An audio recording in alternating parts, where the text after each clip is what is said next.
donc on est nombreux, donc mon équipe est au complet.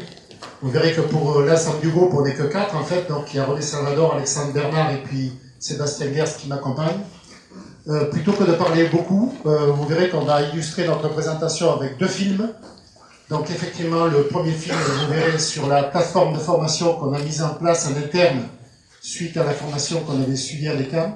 Et puis on terminera notre présentation par l'application sur le terrain au travers d'un chantier Kaizen qui a été mené dans une de nos usines. Et puis, plutôt que de parler nous, vous verrez effectivement ce que les gens en pensent. Rapidement, une présentation de l'entreprise. Donc, on est Intel Corporation. Donc, ça fait une dizaine d'années, historiquement, on est l'entreprise SMR basée à Annecy. Et on a été racheté par un roulementier japonais. Donc, il y a une dizaine d'années, donc depuis 2007, on est 100% japonais. Donc, Intel Corporation, on est le 3e roulementier mondial. Donc, vous voyez les effectifs, 24 000 personnes, 5 milliards de chiffre d'affaires, et on fait effectivement des roulements essentiellement, et puis des joints de transmission.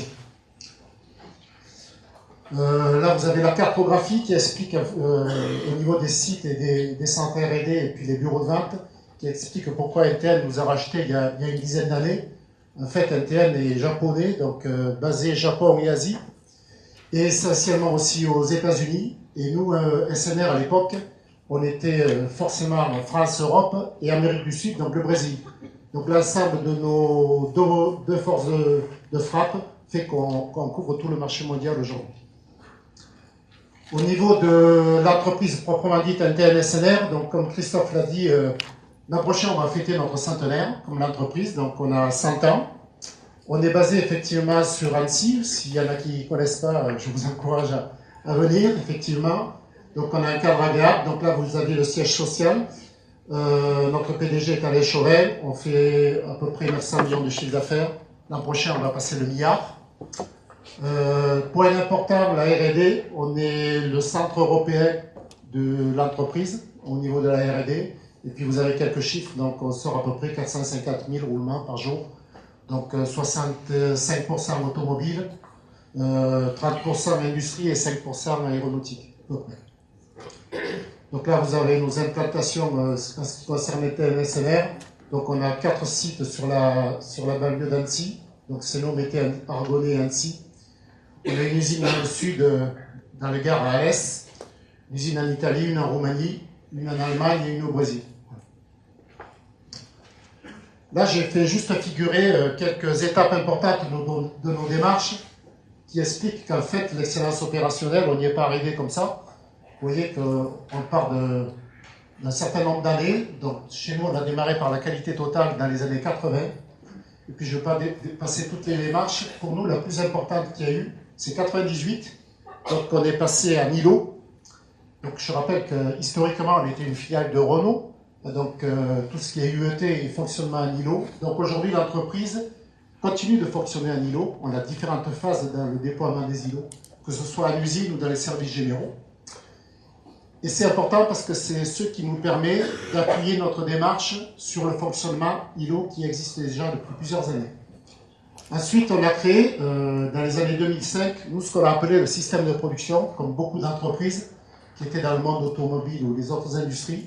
Donc vous avez la fusée, la fameuse fusée avec le socle, où on avait les démarches ILO, l'ergonomie, etc. TPM juste à temps, le déploiement des objectifs. Donc ça, on l'a fait fonctionner une dizaine d'années.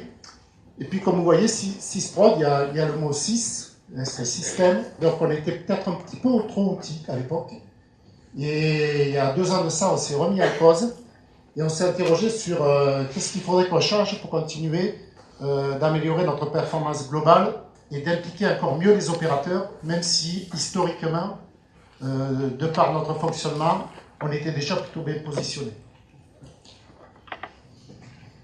Donc on a créé une démarche d'excellence opérationnelle, donc je vais aller rapidement. Hein. Donc nous, on a deux thèmes majeurs, donc l'excellence opérationnelle, et puis en parallèle de ça, on a des projets usines du futur. Donc aujourd'hui, on a 2 projets usines du futur, une à Argonne dans l'aéronautique et une à Alès, donc qui ont été labellisés. Et puis là, vous avez tous les thèmes qu'on peut retrouver dans toutes les entreprises par rapport aux démarches, sachant que, bien entendu, au centre, notre objectif, notre vision, c'est d'avoir des usines attractives et humaines.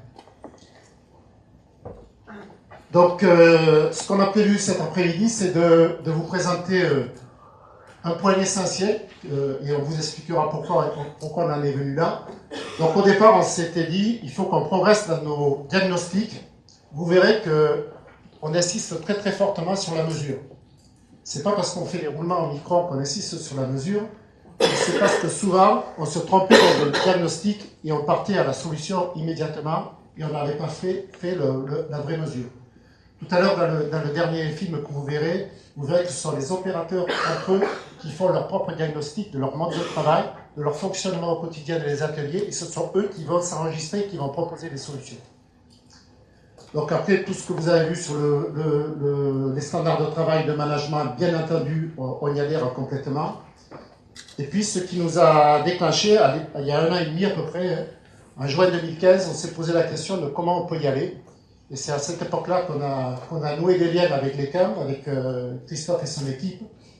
Et on a envoyé les principaux dirigeants de l'entreprise en formation.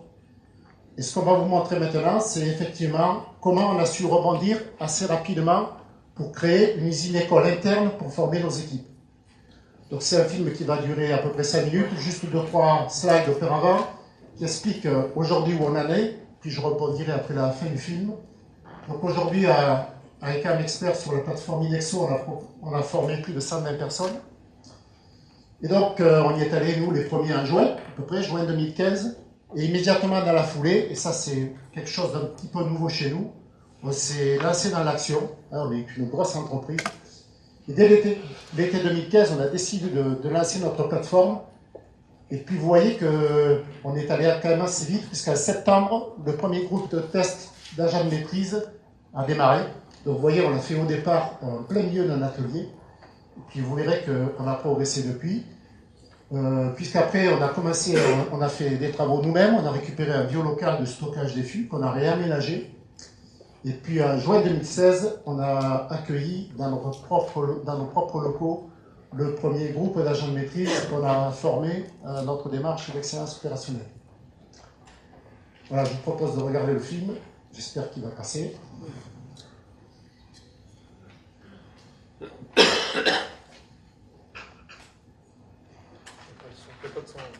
Si le son, c'est d'accélérer le déploiement de la démarche excellence opérationnelle et demande à l'ECAM de former notamment les directeurs d'usine. Cette formation nous a donné ensuite envie de développer notre propre usine-école. L'objectif de la formation est d'expliquer les messages principaux de l'excellence opérationnelle en s'appuyant sur un exercice pratique. Cet exercice consiste à simuler un atelier de production dans lequel travaillent 3 personnes sur 3 postes différents. Dans le même temps, 3 autres personnes observent afin de définir les sources de progrès. La cible est de faire en sorte de livrer 25 roulements aux clients en 10 minutes. Lors de l'étape 1, les opérateurs doivent appliquer une organisation et des règles déjà en place.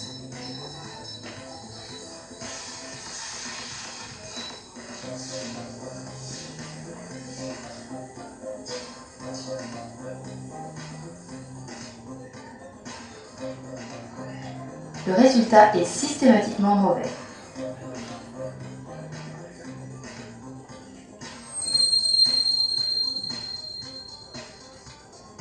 Les observateurs et les opérateurs se réunissent pour débattre de ce qui a bien ou mal fonctionné. Ils décident des actions de progrès qui pourraient être mises en place.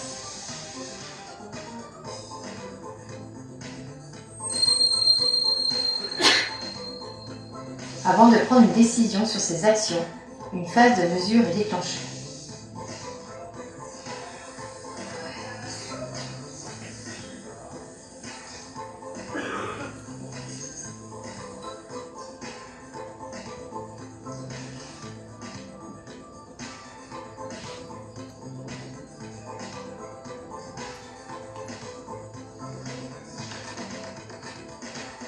Les données récoltées lors de cette phase vont servir tout au long des différentes étapes.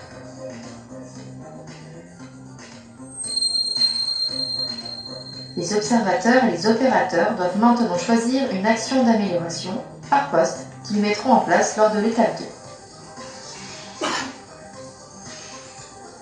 2. Dans cette étape, l'organisation a changé grâce aux améliorations apportées. Les observateurs sont, quant à eux, missionnés pour recueillir des données chiffrées. Le résultat est meilleur, mais la cible n'est toujours pas atteinte. Les observateurs et les opérateurs retournent débattre. Cette fois-ci, en s'appuyant sur les données récoltées dans l'étape 2, ils vont décider de nouvelles améliorations.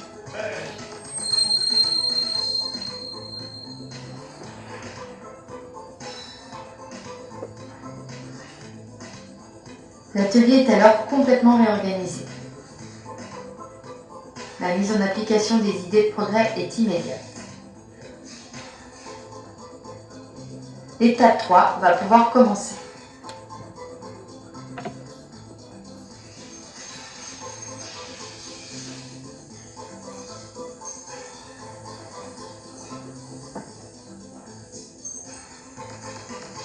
Dans cette étape, tout est devenu beaucoup plus simple.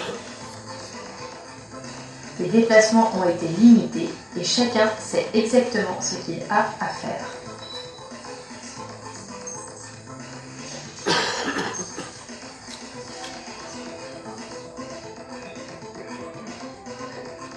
La cible est cette fois-ci atteinte.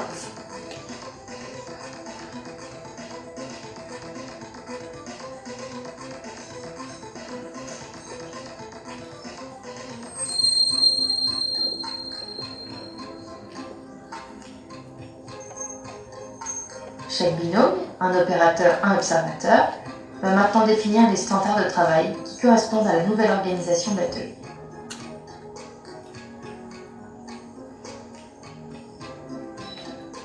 Cette nouvelle organisation est désormais figée. Les points clés qui ressortent des modes opératoires sont définis et mis en forme.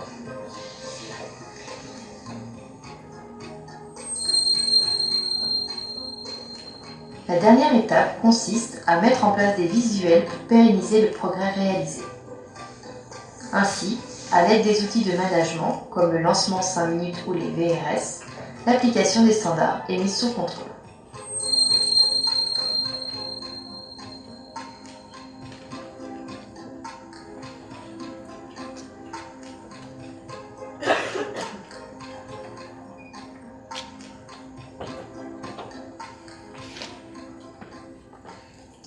Voilà, pour la petite histoire, le film a été réalisé par un gars qui travaille dans notre équipe sur un site aussi.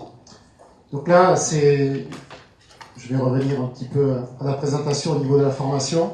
Donc vous avez vu cette plateforme de formation. On y diffuse aujourd'hui 3 modules. Le premier module, c'est le premier qu'on a démarré, bien entendu. Il dure une journée. Donc on va former... On forme par groupe de 6, si vous avez suivi le film. Donc il y a 3 postes de travail et puis des observateurs. Donc le but c'est sur une journée, on a démarré par les agents de maîtrise de production, puis après on a formé les agents de maîtrise support. Et puis c'est de leur donner tous les messages d'excellence opérationnelle pour qu'ils puissent conduire des chantiers dans leurs différents services, qu'ils soient en production ou hors production. Donc ça on a démarré comme ça. Et puis au bout de quelques séances, on s'est rendu compte que là aussi on avait oublié quelque chose, comme quoi on apprend tout le temps. En fait, on avait oublié de former les gens qui allaient participer au chantier. Donc en fait, les agents de maîtrise étaient formés, ils lançaient des chantiers, donc ils avaient une autre façon de manager leur équipe, et puis les opérateurs, ils avaient du mal à comprendre. Donc on a rapidement rectifié le tir, et on a de suite bâti un module qu'on appelle participation au chantier, donc qui dure 4 heures, où là, on va former les opérateurs et les gens des services support qui vont participer au chantier. Donc c'est un module plus court, mais qui va leur permettre de comprendre comment le chantier va se dérouler avec leurs responsables. Et puis on a un 3e module, donc ça tombe bien, puisque Zahir et Melito Work, on en parlait tout à l'heure. Donc on a bâti un module de résolution de problèmes. Donc là aussi, bâti sur un cas concret du poste de travail que vous venez de voir. Et on a différentes méthodes qui leur permettent de résoudre un problème qualité qu'ils peuvent rencontrer sur leur plateforme. Donc on a 3 modules aujourd'hui qui tournent pour l'instant sur cette plateforme. Les gens qui passent sur cette plateforme ressortent avec un diplôme, donc ils ont un certificat, donc là c'est une agent de maîtrise, peu importe. Donc avec les principaux réflexes et messages qu'ils ont appris au cours de la formation, volontairement on ne veut pas qu'ils repartent avec tout un manuel plein d'outils, c'est plus des messages et des réflexes qu'on souhaite qu'ils appliquent au quotidien dans leur travail. Et ensuite, le point important, c'est qu'on ne se contente pas de ça, c'est-à-dire qu'on fait un suivi, c'est-à-dire qu'on a mis en place rapidement, vu le nombre de personnes qu'on a formées. Donc René, vous l'avez reconnu, hein, c'est lui qui a créé la plateforme. Là, vous avez tous les agents de maîtrise d'un site, la formation qu'ils ont suivie, et tous les mois, on va vérifier avec eux, donc c'est René qui échange avec eux et leurs responsables. Est-ce qu'ils appliquent, est-ce qu'ils mettent en pratique les différents messages qu'on leur a inculqués lors de leur formation? Le but, c'est pas d'avoir, vous voyez qu'il y a du vert, hein, je sais pas de quand ça date, il y a du vert, mais il y a aussi du rouge. On sait très bien qu'on n'aura pas tout le monde vert dans les timings qu'on s'est donnés. Voilà, donc aujourd'hui, on a formé un peu plus de 300 personnes. Donc, quand c'est des groupes de 6 personnes, vous voyez, donc on a fait à peu près 50 groupes aujourd'hui. On a démarré forcément par les usines. On a continué avec tous les services support des usines. On a démarré avec des services généraux. Le groupe que vous avez vu en formation là, c'est en fait nous ce qu'on appelle les correspondants qualité client. Donc ce sont des gens qui sont services centraux qualité. On a formé les services DRH, etc. Donc on a la volonté de poursuivre ce déploiement. Voilà, donc tout ça on le fait pourquoi? On le fait au service des chantiers. C'est-à-dire que notre objectif, c'est pas de faire de la formation pour de la formation. Donc là, peu importe, je vous ai marqué tous nos chantiers. Donc, j'ai oublié de le préciser, notre démarche, elle s'appelle NEO, donc pour NTN-SNR, Excellence Opérationnelle. Nos chantiers ont une checklist, c'est-à-dire que effectivement, avant de lancer un chantier, on va mesurer, on va s'assurer qu'on a les ressources pour le mener, à la fois humaines et matérielles. On va faire du diagnostic, c'est-à-dire qu'on va mesurer. On mesure beaucoup, vous le verrez dans le sujet tout à l'heure. L'objectif, c'est de ne pas se tromper d'objectifs qu'on veut atteindre. Après, on fait toute l'amélioration et le traitement des causes racines. Et puis, ce qu'on a appris effectivement à l'ECAM, c'est toute la partie pérennisation qui, pour nous, est la plus difficile. Est-ce qu'on a bien calé les résultats qu'on a obtenus? Donc, tout ce qu'on a parlé depuis le début de la journée, donc les lancements 5 minutes, les VRS, le management visuel et la résolution de problèmes. Et puis après, on fait une clôture avec valorisation de l'équipe, valorisation du chantier. Donc nos chantiers, nous, on se fixe un objectif maxi de 3 mois. Si vous voulez poursuivre. Voilà où on en est aujourd'hui. Donc, là, on a fait figurer quelques chiffres. Donc, comme vous l'avez vu, on a à peu près 700 personnes qui participent à nos chantiers. On a des mesures terrain qui se réalisent à peu près dans la moitié de nos secteurs de production. Aujourd'hui, on a 60 chantiers en cours, donc sur l'ensemble de nos sites. Les standards sont écrits dans un secteur sur 3, et puis on a à peu près 150 points clés. Donc les points clés, vous avez vu, c'est ce qu'on veut mettre sous contrôle au niveau de nos process. Et puis le plus important, et ça je crois que ça nous l'a appris, la démarche, c'est que rien n'est impossible. Au départ, on ne pensait pas gagner autant que ce qu'on gagne aujourd'hui. En écoutant les gens, on dépasse bien souvent les objectifs qu'on s'était nous-mêmes fixés. Voilà, le message clé, donc avant qu'on termine sur le film du chantier. Donc effectivement, c'est la participation des opérationnels. Là, je ne fais que redire ce que les différents intervenants ont mentionné tout au long de la journée. Point important, c'est qu'on fait.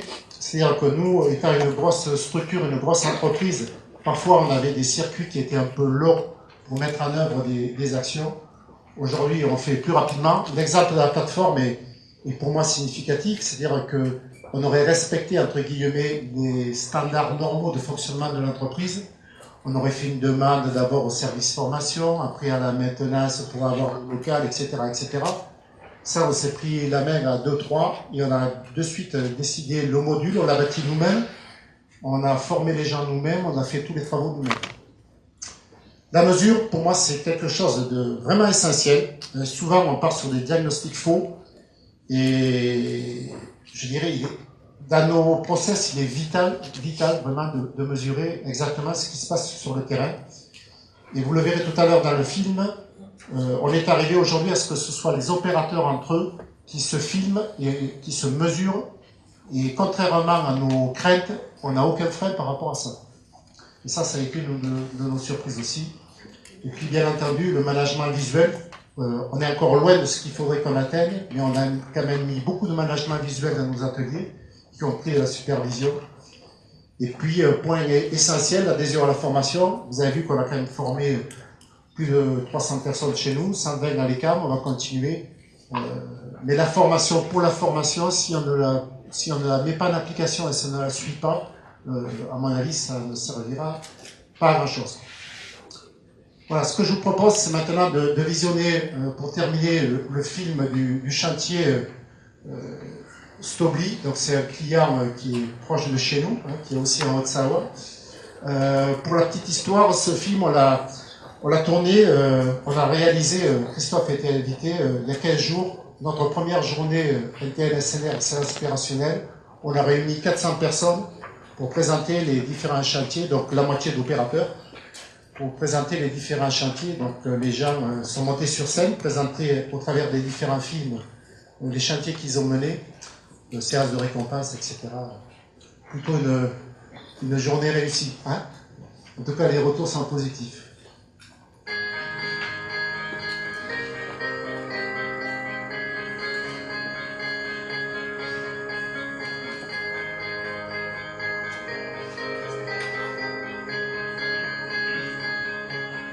Le processus d'assemblage présenté est composé de plusieurs opérations manuelles et automatiques.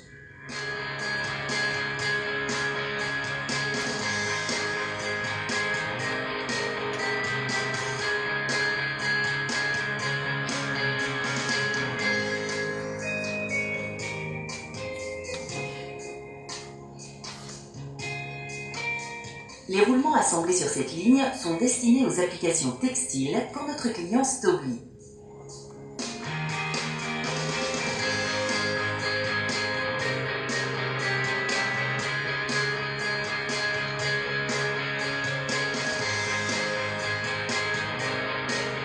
Nous avons réalisé un chantier afin d'améliorer la rentabilité de cette activité. Pour ce faire, nous avons constitué une équipe réunissant le personnel d'atelier et les services support. Les différentes activités et les temps de cycle de chaque opération ont été mesurés pour effectuer un diagnostic. Ces observations ont mis en évidence l'opération marquage comme poste-boulot. Elles nous ont permis de prioriser des pistes de progrès potentielles, aussi bien techniques qu'organisationnelles. L'équipe a choisi un indicateur de progrès en nombre de roulements montés par équipe. Selon les améliorations réalisables, nous avons visé un niveau de 2880 pièces.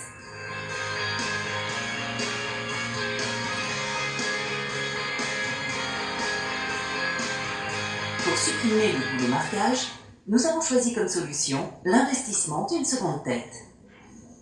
Le temps de cycle marquage a ainsi été divisé par 2. Le poste casse-assemblage est alors devenu boulot.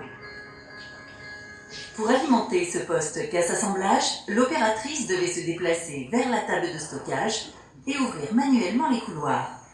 Aujourd'hui, tout se pilote à distance. L'opératrice repère un couloir plein à l'aide du miroir. Elle commande son ouverture depuis le pupitre. Les couples de bagues sont envoyés à portée de main grâce à l'aménagement de l'entrée de poste. Suite à ces améliorations, nous avons augmenté le nombre de roulements par équipe de 1750 à 2170. Par ailleurs, la production était fortement pénalisée par des ruptures d'alimentation des billes à l'assemblage. L'analyse des causes nous a amené à remplacer le système de commande pneumatique obsolète de l'alimentateur par un automate qui a traité définitivement le problème. Nous avons également travaillé sur l'approvisionnement des billes.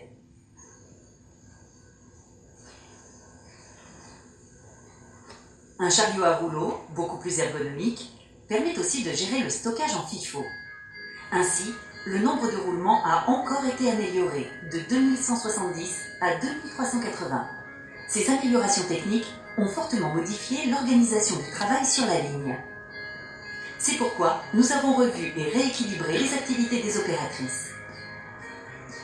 L'ergonomie du poste appairage a été améliorée. Le poste est maintenant plus accessible. La position des paniers a été rabaissée au niveau de la table pour faciliter l'appréhension des pièces.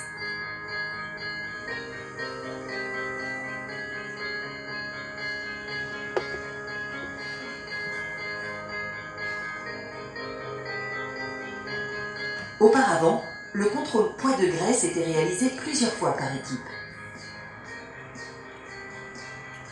La révision des plans de surveillance a permis de synchroniser ce contrôle avec le contrôle-jeu. Avant le chantier, l'opératrice devait aller faire ses mesures sur un appareil situé dans un autre atelier de montage. Cela lui prenait 15 minutes. L'installation d'un deuxième appareil dédié, à côté de la ligne, a permis d'éviter les déplacements et les réglages.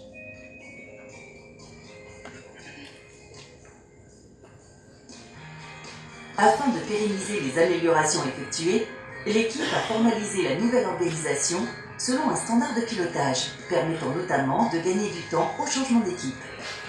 Après enregistrement du mode opératoire standard dans la base de données informatique, celui-ci a été mis à disposition dans l'atelier.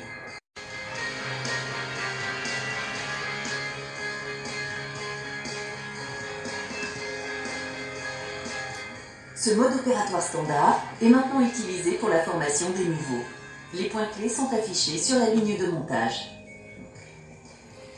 Un rituel journalier permet de poursuivre la dynamique au-delà du chantier. L'agent de maîtrise vérifie le respect des standards mis en place. Actuellement, nous arrivons à produire 2650 roulements par équipe en moyenne, avec des pointes à 2900. L'objectif visé, qui paraissait au départ irréalisable, a été atteint. L'état d'esprit et l'implication de l'équipe ont été la clé du succès.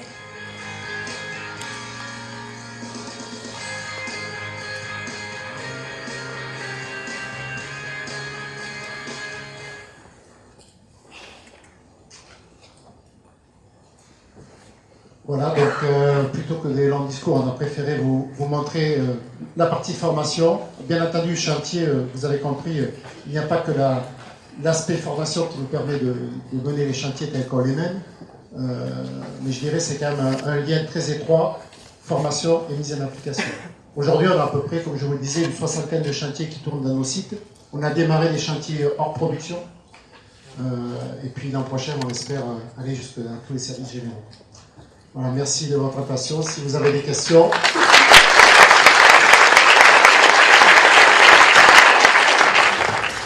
Bonjour, François-Georges Insalion. On a vu tout à l'heure dans les tableaux de suivi que vous aviez plein de points verts, mais que pour certains, ça restait dans le rouge. Et comment vous faites quand vous avez formé dans une équipe de personnes et que je suppose que tout le monde soit d'Alberta, soit n'a pas tout compris, comment vous faites pour relancer une dynamique positive? Qui veut répondre? En fait, je crois que j'ai entendu quelqu'un parler de persévérance tout à l'heure, donc il faut qu'on persévère, et puis ça passe beaucoup par du coaching. Donc, moi, une de mes missions principales, c'est d'aller aider les agents de maîtrise à appliquer cette formation. Il y en a qui comprennent tout de suite, il y en a d'autres pour qui c'est un peu plus long, et donc je suis là pour les aider. On essaie d'y aller petit à petit, on sait très bien que ça ne va pas se faire d'un seul coup, mais ça avance petit à petit. Puis point important, vous l'avez peut-être vu au travers du chantier, on fait quand même des points sur les chantiers. Là, ce chantier-là, il tourne particulièrement bien, puisqu'en fait, les résultats que vous avez vus sont encore dépassés aujourd'hui. Et puis, il y a un débriefing 2 fois par jour, donc du responsable du secteur, avec tous les participants, qui permet de effectivement traiter tous les évitables que les gens remontent, ce qu'on a vu tout à l'heure, et puis les points bloquables, les lever. Voilà. Alors, c'est sûr que, comme certains l'ont dit ce matin, tout le monde n'adhère pas à 100% à la démarche, mais je dirais, aujourd'hui, nous, on est plutôt à 60-70% qui nous suivent déjà dans la réalisation. On a plutôt, nous, du mal à suivre tous les chantiers qu'on doit mener, et y compris à assurer l'information qu'on est en droit d'attendre. Renaud Colli, Société Mère. Est-ce que vous avez des interactions avec le groupe NTN par rapport au Japon et par rapport au livre? Là, il me laisse répondre. J'espère qu'on n'est pas enregistré.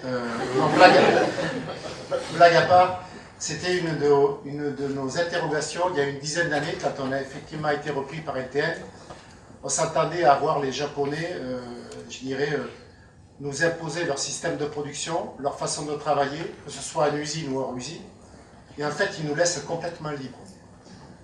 C'est-à-dire qu'aujourd'hui, si vous voulez, dans le fonctionnement, bien entendu, il y a des Japonais, quelques Japonais, une vingtaine de Japonais qui sont présents dans l'entreprise, notamment dans les services centraux. Par contre, au niveau du développement de notre démarche, aujourd'hui, ils nous laissent complètement faire. Et quand on est allé chez NTN au Japon, en fait, NTN c'est pas Toyota. Je dirais en termes de développement de tous ces outils-là, ils ne sont pas en avance par rapport à nous. Ils ont un système de production, bien entendu, qui s'appelle Kanzen Seisan, qui chez eux est basé sur essentiellement la compétence déjà et puis la maintenance.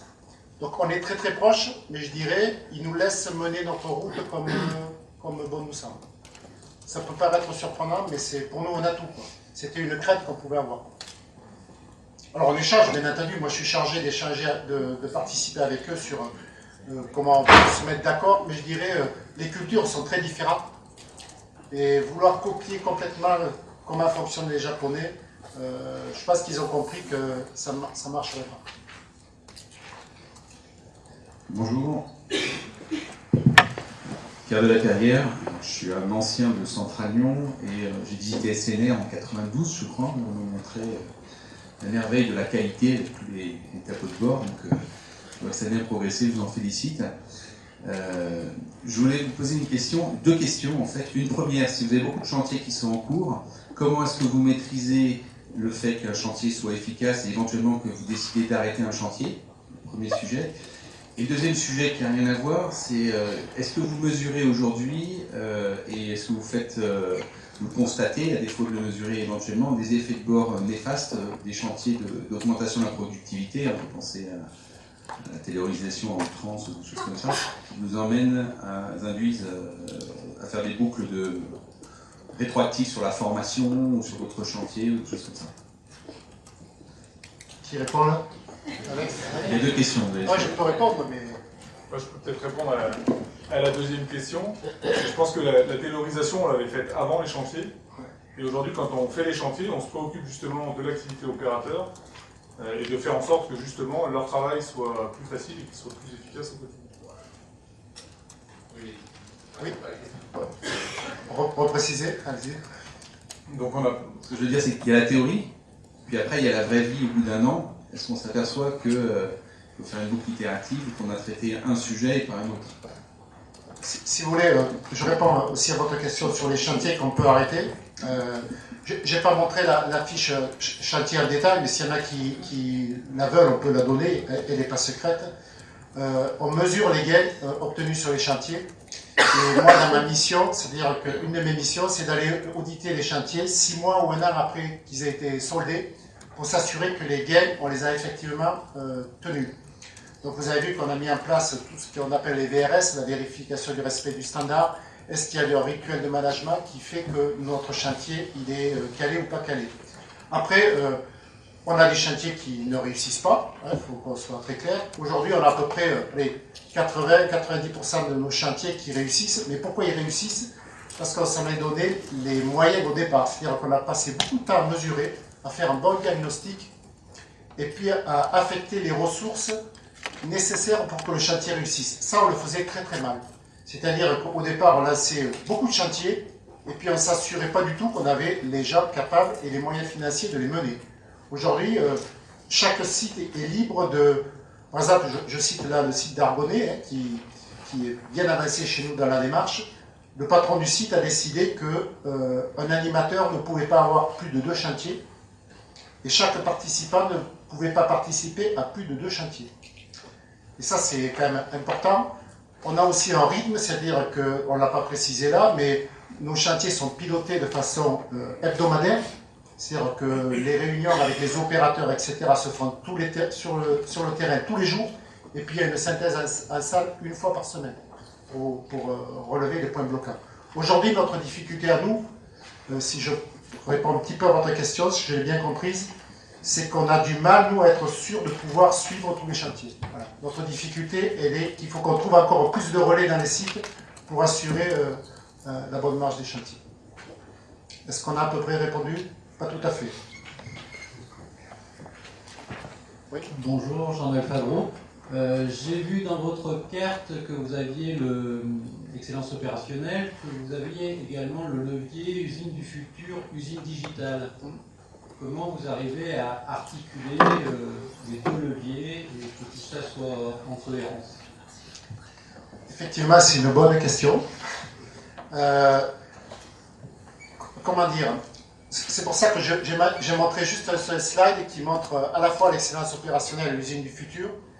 Et on veut bien mener les deux de pair. Par exemple, sur le site d'Arbonnet, que je viens de citer, il y a un projet usine du futur qui est basé notamment, mais pas que, sur effectivement le côté digital, le côté connecté, le côté usine propre, etc., avec des thèmes très particuliers. Et la place de l'homme, elle reste toujours très très importante dans l'usine du futur. Et donc la partie excellence opérationnelle avec notre démarche est tout à fait cohérente. Et par exemple, les gens qui sont dans des projets usines du futur se retrouvent très très bien dans leur fonctionnement au quotidien. Et pour nous, c'était stratégique, parce que des projets d'usines du futur, on en a deux aujourd'hui, qui sont importants, hein, mais on n'en a que deux.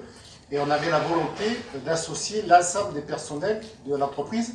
Et là, on a parlé beaucoup usine, mais aussi hors usine. Et je dirais, il y a des secteurs DRH, logistique, qualité, développement. Si on les basait uniquement sur le projet usine du futur, on aurait du mal à les entraîner. Si je peux me permettre de rajouter un élément, c'est sur l'usine du futur du site d'Alès. Les principes de l'excellence opérationnelle ont été un petit peu, pour la première fois, je pense, au sein du groupe, développés en amont du projet pour tenir compte de l'activité opérateur et de créer, de mettre la rupture technologique pour alléger cette charge opérateur et de faire en sorte qu'une journée de travail soit vivable et tenable de façon durable. Ça c'est important ce que dit Sébastien, effectivement. Donc les opérateurs qui travaillent sur ces lignes de l'usine du futur, dans l'usine d'Alès, sont montés plusieurs semaines en formation à la construction des machines et aux simulations d'activité de leur travail. Aujourd'hui, on conçoit nos lignes et nos modules en fonction de l'activité opérateur et non plus en fonction des pièces. Donc ça peut paraître évident, mais on ne le faisait pas toujours. Ok, on va s'en tenir là. Merci. Merci encore.